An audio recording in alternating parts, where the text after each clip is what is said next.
So what's up mga koys, new day, new vlog and another tourist destination na naman ang ako ay share sa inyo karon. And this is our first episode sa ato ang Negros Tourist Exploration nga kung sa diin ato ay explore sob ang mga tourist spot dire sa Negros na nakalimtan na sang uban natong ang mga amigo-amiga diya. So first nato nga explore kay ang ining Habhaban Cave dire sa Sitio Limbo, Barangay Malabugas.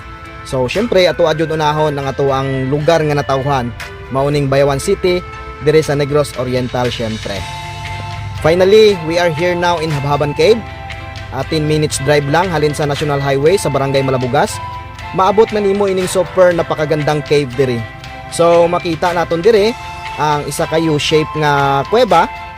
Kag kung makita ninyo sa guwa, may isa ka sa pangagamay nga kung sa diin amo ini ang tubig nga nagahalin sa sulod sang kuweba.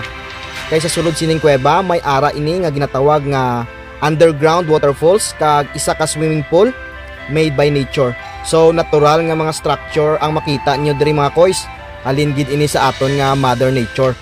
Kagang ini nga mga tubig nga gailig diri sa sini nga sapa, mahulog ini sa ubos kag amo ina ang dahilan man sa ginatawag nila pod diri nga Habhaban Falls nga aton man ina nga paga-exploron sa next nato nga video. Ang ini nga cave nagahatag ini sang isa ka importante nga role diri sa Barangay Malabugas. Kay amo lang man ini ang gasupply sang tubig sa mga humayan kag sa mga tanom diri sa naubos nga parte sang barangay.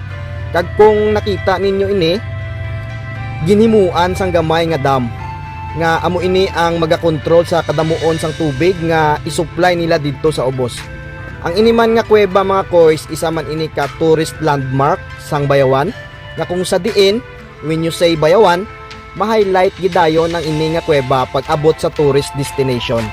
So pwede gid kamo makalagaw diri. Pero for some activity nga himuon ninyo diri like pagsulod sa kuweba or pag overnight, medyo gid ang permiso sang barangay or sang Bayawan Tourism Office for your assistance. So ang ini nga tourist destination hindi pagit inikilala sang iban, especially sa mga layo nga lugar. So need gid naton ang pag-share sini nga video para makalabot man ini sa iba nato nga amigo-amiga nga mahilig mag-adventure.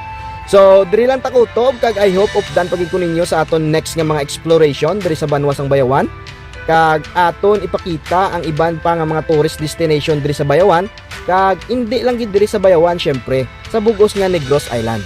Kung hatagan patas ang taas nga panahon sang Ginoo. So ako si Trolin Taylaran, known as Prangkarista, always says live your life to the fullest. Good vibes.